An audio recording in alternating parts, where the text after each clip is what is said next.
I will never charge anyone who can't pay if you come to me and you ask. I know I mentioned on the app after the trial that I do have to charge to maintain access to the app and the technology, but don't let that be a barrier. Reach out to me if that is a concern. Okay, welcome everybody. Going to give it another minute. I just answered my own question. You do have to have the Substack app to watch this live, but the replay will be on the replay will be on Achieve Balance, and it will also be if anyone has heard of the Believe in Balance podcast. I'm also going to make this audio available there too, so you can get some of your questions answered. So welcome everyone. I'm going to jump in here. I'm doing this on my lunch, but I'm not going to promise I'm not going to eat an apple while I do this. I am going to answer your questions during the live event. I did work in 4 or 5 of them during the presentation, but the goal today is to go over some of the ones I missed, some that have come through the survey after the event, and to clear up any questions folks might have. So anyone joining in that doesn't know what I'm talking about, first of all, a week ago today, I did a live event called Believe in Balance. It's my new balance and fall prevention course and program. We did one workshop so far. There hopefully will be more to come. And that was on October 1st. And if folks wanted the replay or wanted the rebroadcast and missed how to get that, when you register, there's a replay sequence that probably 24 hours after the event, I put the instant replay rebroadcast up. And it is going to be up until the end of October. And then it's going to go into the course library at the Achieve Balance Academy. So if you missed that replay, I'm just looking at some of my notes. You can, I don't know if this is going to work. I tried to, first of all, if you jump it in, let me see.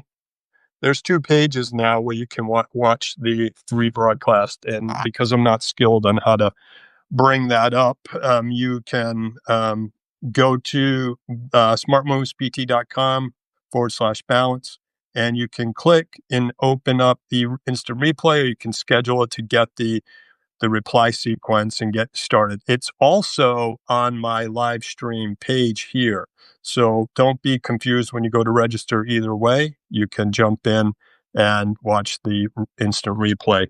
So after that happens, someone else asked me, how do I get the course workbook? So if you stayed to the end of the event and you filled out the survey, I have to do this for legal purposes because I am talking about exercise. So there's a box you have to check when you sign up. It's like an informed consent and disclosure, like this is for educational purposes only.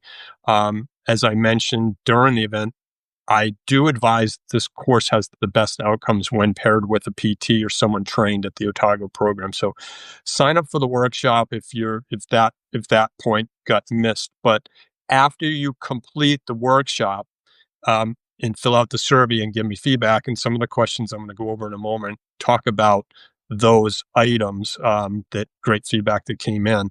But after you do that, you should be, to thank you, you have 2 things. The digital guidebook opens up as a PDF, which you have immediate access to. And I also made an offer to connect via my app. And I'll show you that in a minute, but the app is digitizing. It's the same platform that I use for all my patients that may be balance related, but all types of orthopedic and neurological conditions. I use what's called the Webby portal. It's a HIPAA compliant platform. And I'm giving you access to I call it the Otago Foundations program, where you can watch the videos, review the screenings. And so if you miss that and you filled out the survey, check a couple of things for me. You want to, because a few folks were not getting that, um, because it comes through a different server. Wibby is the platform that I send my program um, pathway home exercises through. So you want to check and make sure that you have no reply at wibby.com, whitelisted and or David at Smart Moves PT. If it gets through to you, and again, I'm jumping around a little, but I do want to show you because this is going to go up as a replay too. That's what that screen looks like. And you can click, you don't have to download an app for the trial, but you can click on the online report or online pathway, and it should open up to something that looks like this. So you can play the videos. Sorry for moving the camera around. I did do a follow up um, video on accessing that too on Substack as a post. That would have been the title of that would, did you get access to my Believe in Balance app and Otago pathway? So you can look on, if you're already on Substack, you can look when we get done here for one of the most recent posts I did last week. Okay, so we answered about 5 or more questions during the workshop, things from blood pressure to nutrition. There's so much more that I wanted to cover. And again, I want to go over a couple more questions, including medications. We talked about blood pressure meds. We talked about how do you measure blood pressure. Remember, you can't manage what you're not measuring. So that, those mobility measurements that we covered were part of that original workshop. But I wanted to, there are so many medications. The Otago and Steady fall screening that we went over in the workshop cover the bare minimum. Like, are you on what they call it polypharmacy, which is on more than 1 or 2 medications, many of them in the classes of meds. That's why one of the things when you're working with a health professional, they'll ask you in detail, what are you taking? Because there's a global sort of class of what they call as fall risk inducing drugs. And the FRID is sort of an acronym used, but things like opioids, antidepressants, cardiac meds, anti-anxiety, cardiovascular, beta blockers, ACE inhibitors, and even obviously muscle relaxants have an impact on your balance. So, in that initial screening, that is considered, and CDC and Steady's algorithm realizes that one of the biggest classes of in the Otago course, I was really emphasized that one of the biggest classes of medications that put individuals, especially seniors, at higher risk is sleep aids, and it's almost at an epidemic level where it gets you to be able to get over to sleep and rest, which is important. But oftentimes, if the timing is off or the medication schedule isn't right or too much, wake up groggy, and there's a high incidence of falls in the morning. Just take a sip of my tea here. I promise I won't eat the apple. So enough about that for now. But I talk about that in my Achieve Balance course too when I weave in the importance of nutrition. So I'm just going to keep plowing through here. Great question came in. Can I perform my the exercises and seated? Absolutely yes. And that is this also relates to another question that came in over the wish list that was most popular when I asked, was the workshop too long, too short, or just right? Most folks thought it was too short and wanted more information specifically on the exercises. So I know in the course description, we talked about a lot, but the goal was to create an awareness, help you understand what's your why. And many folks were coming in that answered the survey and said, look, I'm looking for more information for myself. That was the most common answer about how I can get more in charge of my balance, health, and wellness. So when we move into all the breakdown of the program exercises. I say there, and I often say there's not, it's the program exercises are not, there's not any rocket science behind them. The foundation exercises are to cover things that beyond the screening, like the 4-stage balance, working on single leg balance. Some of the exercises can be, or the mobility items can actually be measured and monitored periodically, but they can also be part of your home exercises that you do to improve on those functional tasks, like sit to stand, balancing. Um, so that was a wish list item. And related, a funny question came in or comment. I learned how the lame assessments do work over time because I gave, and that's funny because probably, you know what? I think I'm going to just jump in and show you one example of how, like that lame sit to stand. I work in all the time with my patients when we just change the starting position. Let me see if I can. I did bring a chair over. I don't know how this is going to go. I hope I don't even have my. Let's see. All right. So maybe you can partly see me. I'm going to move this back just a little bit.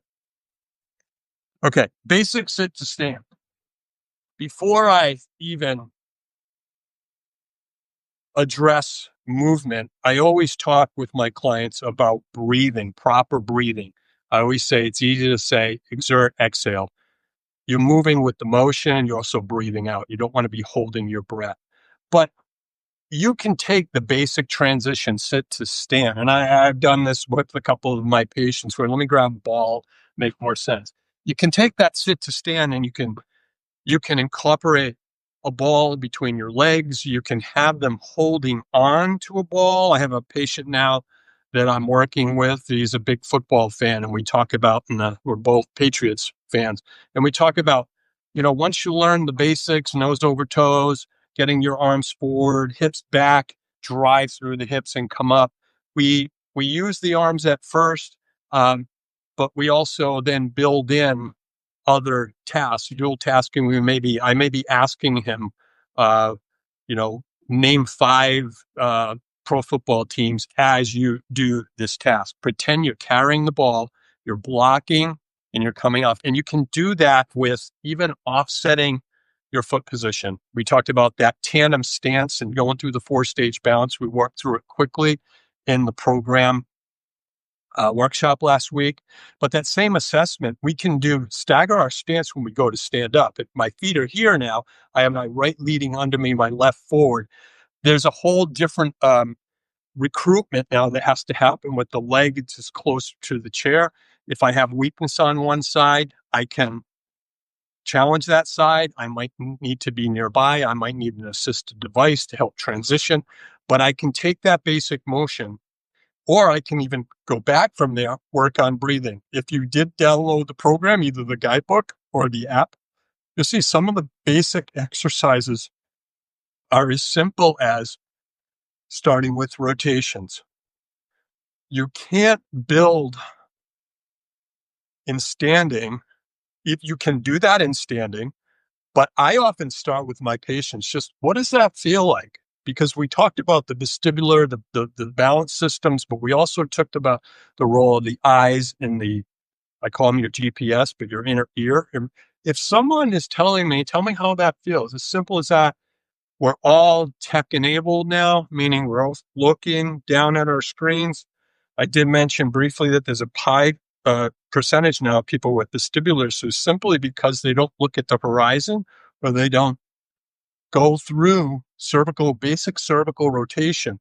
You later on can add that in as an exercise with turning and twisting, but I want to ensure that someone is solid with those other proprioceptors, not only in their feet, but their visual senses before and I start to challenge them at higher levels. So that's just a quick demo. And if you go through the app basic exercises, I think, especially if you have any exercise or movement, sometimes exercise is a bad word. I believe it's the best medicine we could ever have, especially if you working through a neurological condition, or you're fighting sarcopenia, the loss of muscle mass, which has a high incidence of um, loss of independence and falls. That's why we talked a bit about grip strength. But these functional measures can motivate you for improvement. But also, the levels of the Otago program are really, um, there's at least 10, 15 levels that I work my patients through, and I never assign all of them, but I start with where they are currently at. And that's, going through the assessment is the first line. But yes, to answer your question, that was a long way around. You can perform them seated, and you can progress to being more mobile, more difficult, more task oriented as your strength, balance, mobility improves. So we talked about wanting more, and I will be diving deeper in the next workshop too about what I just showed you there, a couple of tweaks to the mobility exercises, and how you kick them up a notch when you're ready. But again, it's always helpful before you get started. At the bottom of the registration page, the two screens that I showed you prior, click on that link and open that brochure I just showed. Send it to your health professional. Bring it in if you're already in PT. Ask your PT if they've heard of the Otago program, because one of the things that was surprising to me in looking at your answers from the survey is it was something like 60 or 70% of individuals that were here learning about their balance indicated that their balance confidence was kind of all over the map. From some that responded like on a 10-point scale, their balance confidence was like a 3 out of 10, up to like an 8 or a 9. So some are very confident, 8 and 9. A lot were in the 3 to 5 range. So having sort of a concern before they did the steady, more detailed assessment screening to then lead into the Otago mobility. If you concerned or confused what I mean by that, definitely jump into the workshop and look at the flow chart I shared. Because if you're that low, I was very surprised that so many people never had their balance screened before. Um, so let's see. Oh, here's a couple. A few people actually asked me, um, are there balance devices? Are there technology tools that can improve my balance? And I know of several of the devices that are purported to be marketed right now for increasing that somatosensory, or that proprioceptive input for folks that are concerned that they may be losing that sensory component. And my short answer, again, is to look at the science, because two of the companies that folks sent in response, and I'm not throwing any companies under the rug, but it is kind of buyer beware, um, because I have a lot of experience in this area. Um, so when proprioception declines with age without training, it can be medication related. There can be a whole host. It can be because you may have diabetes, MS, different things that would facilitate or increase the rate of that decline. Um, you lose this mechanoreceptor component, whether it's touch, pressure. Um, Myself, I'm a stroke survivor. My left side, I definitely have still to this day sensory loss. This is the reason why I have to up my game in terms of my balance exercises. But the technology tools that were mentioned, I'm very suspect at, because they're going through a different pathway to get on the market. They're going under the pathway of wellness and health. And that means they haven't gone through sort of FDA approval. There really hasn't been a lot of clinical research around these devices. And even when they link very cleverly to the bottom of the page, where they might say something like, we are a Harvard, based on evidence from a Harvard trial, for example, just throwing that out there because I know one of them is doing this. Um, when you look at the product they have on the market, which is worn here to help with balance, or worn down at your wrist or your ankle, and they're saying that this device is proven effective based on one study where the device was in insoles in someone's shoe that showed favorable results for being able to improve balance confidence, then you should be suspect and it should be front and center what information or what studies they're relating to the actual their product or someone else's research. So, and again, this goes back. I've looked at this stuff for 10, 15 years, and even about 6, 8 years ago, there were a couple of pro athletes who were wearing these bracelets and necklaces, and they were all over, MLB, for example, Major League Baseball. So everyone was jumping on the bandwagon, like this is going to be energy. This is going to make me feel more balanced. There's been companies out there where you put it on, they do a test where they try to push your hands down.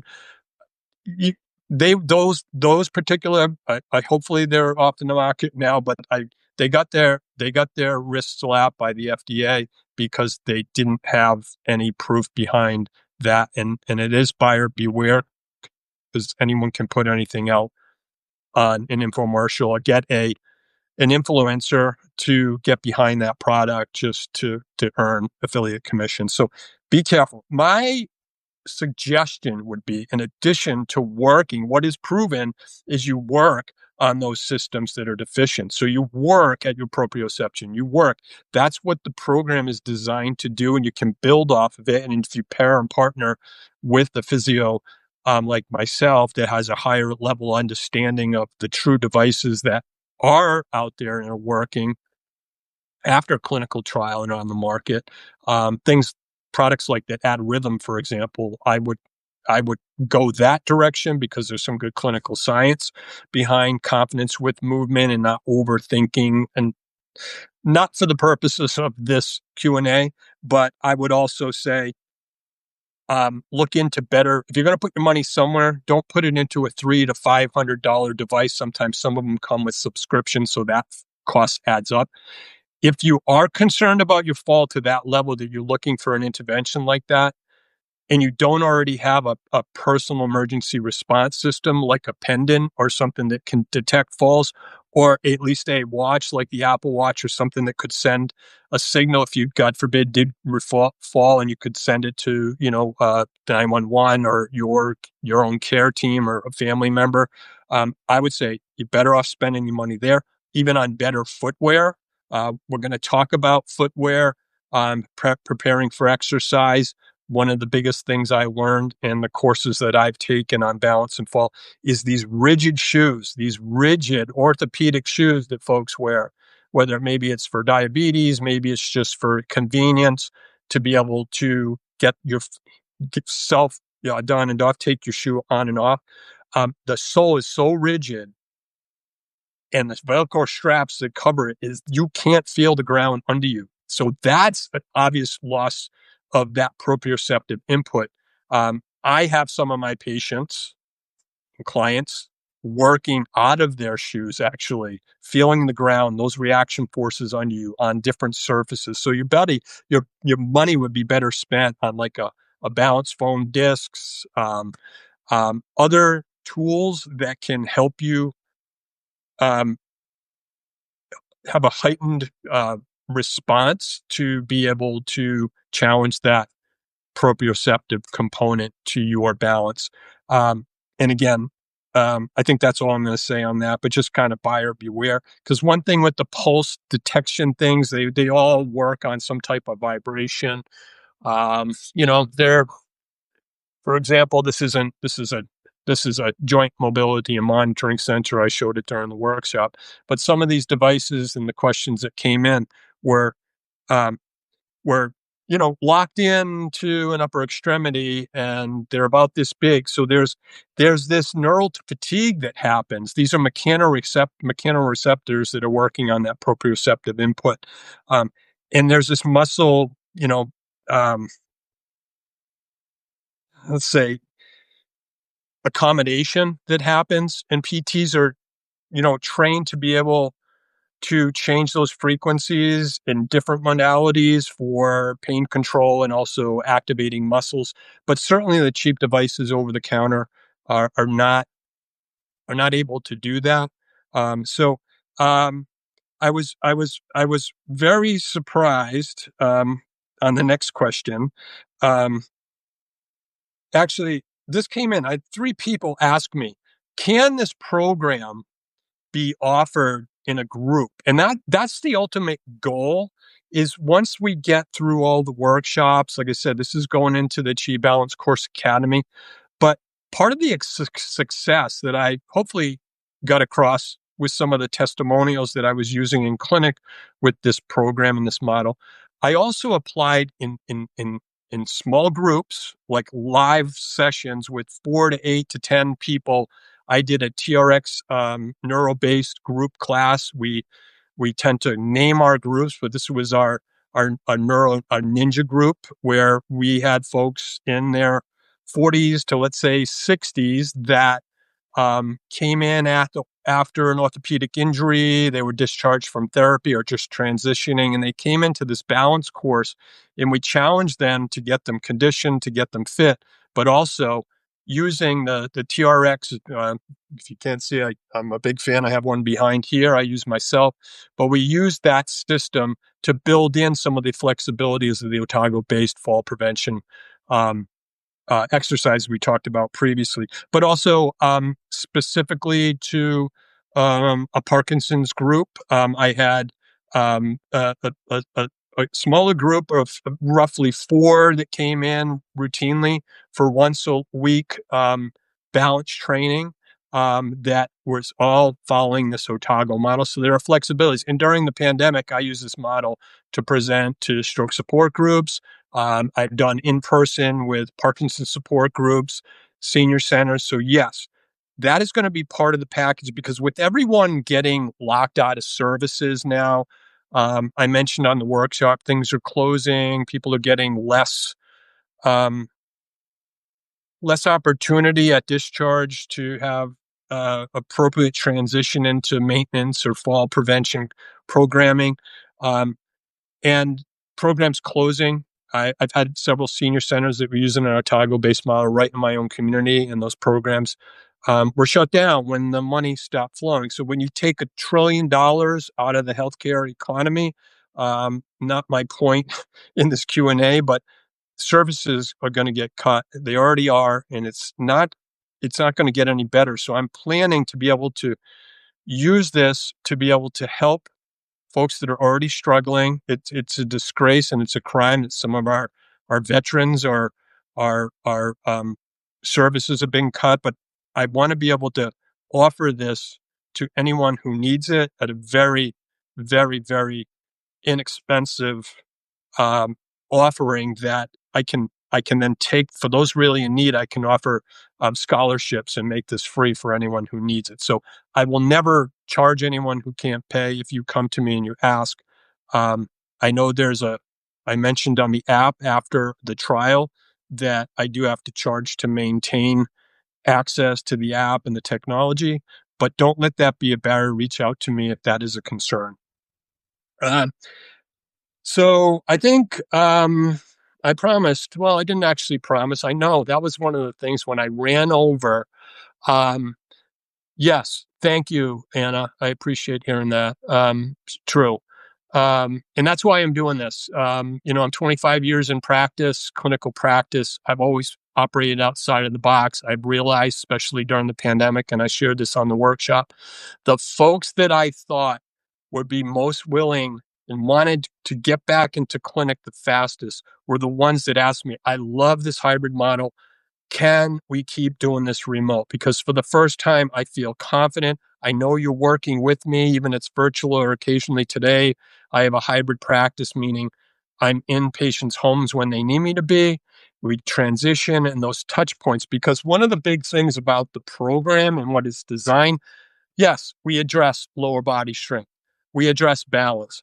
We address aerobic endurance. And we'll talk more about that in another workshop because that's where I feel the Otago model is a little weak. As they say, yes, get up and walk. And hopefully all these exercises make you more comfortable and you feel the term that keeps coming up is paralyzed, like you feel like you can regain some of your independence.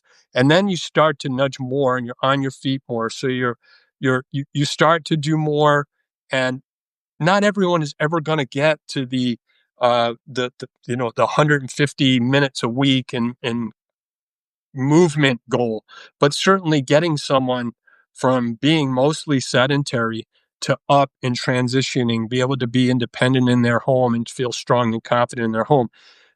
The accountability part of that is what I'm building in through the group coaching, but also through the app itself. If you had a chance to take me up on the free trial, there's the exercise, the videos, but there's also a little time clock that runs, and you can check off if you did the exercises. You can actually check off the difficulty, and you can see trends over time. Just like in the Otago program, when I talked about the importance of and motivation for patients seeing their mobility measurements and seeing at week one, three months out, 6 months out, 12 months, and year plus, seeing those numbers work favorably and one of the examples was one of my stroke survivors who took charge of their program, bought in. They were doing 7 sit to stance. For them, that was a great start.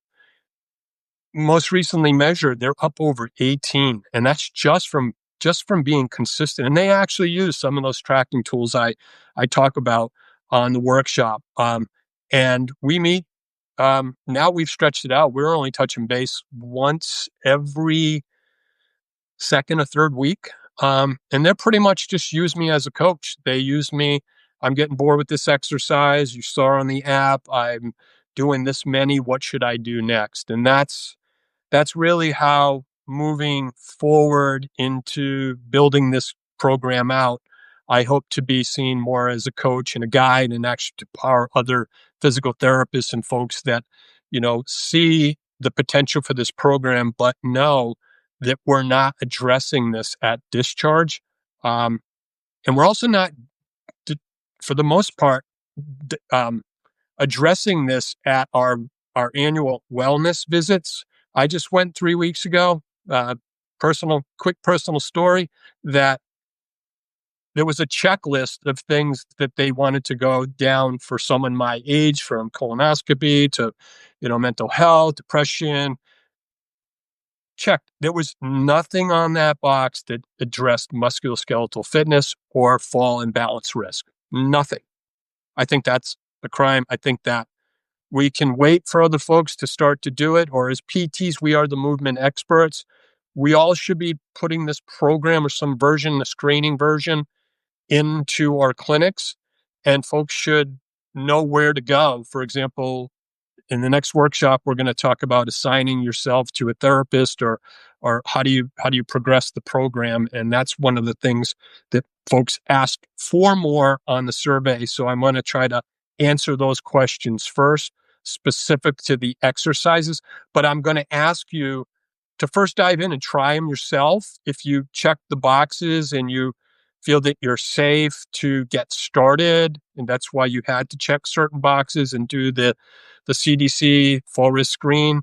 And if you are relatively low risk and you feel comfortable proceeding, try a few of them, even if it's the 5 at the beginning, the seated. I went over a couple of them before, and if you guys missed it, I'll put this live later, but just showing how the sit to stand in itself can become a more of a challenging, progressive um, um, exercise or physical activity you can work into your daily. But again, I teach all my patients how to properly breathe, and before they believe and start moving. So I think I'm going to leave it at that. The one, the one question, yeah, I'm going to ask you one more thing. I was surprised, and I know I had to wrap up quick at the end, but I'm going to pop up this slide. And again, if anyone knows how to do screen share on Substack Live, I would appreciate hitting me up and showing me, because I tried.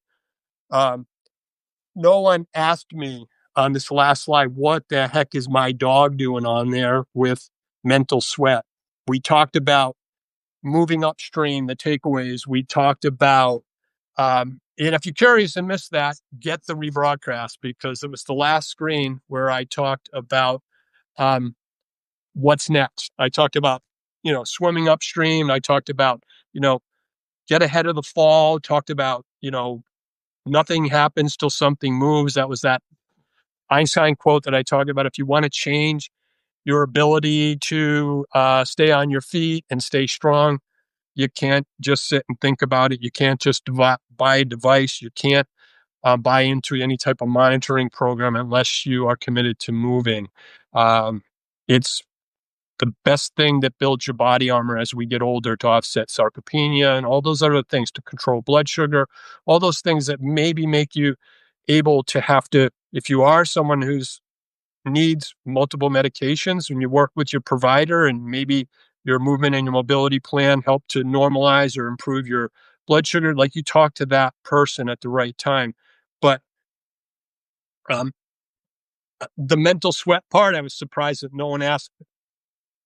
That was a client. If you got the guidebook after, I talked a little bit, so you can hear more on that. But the mental sweat part was a patient of mine who was working with another therapist, and I'll end on here, and was doing a lot of table-based, I hate to say it, the typical cookie cutter clinic-based exercises that people get before they get discharged, and then they don't have a follow-up. Um, he saw what I was doing with patients, and I was doing versions of this Otago model, this balance-based model. He moved over to work with me. He asked the receptionist if he could get on my schedule, which I ultimately ended up working with him. And after 2 sessions, more on his feet, more challenging his balance, dual task exercises, like a little similar demo. And we're going to get into this in the next workshop, so I promise. But he said something I'll never forget. He said, boy, he's like, this is a different type of workout. He goes, I feel like this is like a lot of mental sweat. And I'll always remember that. And I told him, I said, if I ever coin that term, I'm going to have to give you 10% if we sell a gazillion shirts. But what that last screen was, and no one asked me, was my dog sleeping on my shoulder as I took him back from doing some training out in the field. Labs have a lot of energy. I took him out, especially when he was 1 and 2, just to wear him out. But he would immediately just zonk out as soon as he got in the car. His brain had worked, his body had moved, and that's the same thing the client was experiencing. They're saying, I have to think about this. I don't have to work so hard. It's not that I'm getting my heart rate through the roof fatigue, but it's this brain training. And that's what balance-based exercises are about. You can make them as hard as you want, moving more on the sport performance side, or you can make them so that you can bring them down to a level where you can ensure that you just have better mobility to be able to age well in place and thrive in place. So more on that next time, but that was the mental sweat, because it does work for all. We just need a framework. We need to be held accountable. And if you missed this live and you just jumped in, the rebroadcast is available. Again, I'll say it one more time because I'm also going to put this on the Believe in Balance podcast as an audio form for this Q&A. It's smartmovespt.com/believe. And that will get you instant replay access for a limited time. You get the guidebook, you get all the offers we talked about. But I think I covered everything I wanted to do today. And I am going to, really dive into your wish list items about more exercise. I'm going to go into more on nutrition as I get ready to sneak in a quick lunch before I see my 1:00 patient. And I thank you for sending in your questions. If you need to link to the survey, that appears after you watch the workshop, after you do the consent to watch the workshop, when you register, whether the instant replay or usually you can pick one or 2 days out. You'll get, after the event, you'll get an email that has the replay link if you want to just have it. But you also get, immediately after the event ends, linked to the Believe in Balance survey, which then, with your feedback, gives you access to the offers that I mentioned, the guidebook and the digital trial of the app. So thank you, everyone. I appreciate your time today. Again, I believe I should end with saying, until next time, keep the faith, stay on your feet, keep moving forward. And I hope to have more of these as more folks come in to the Believe in Balance course with more questions, and we'll grow this program together. So thanks, everyone. Enjoy the rest of your day.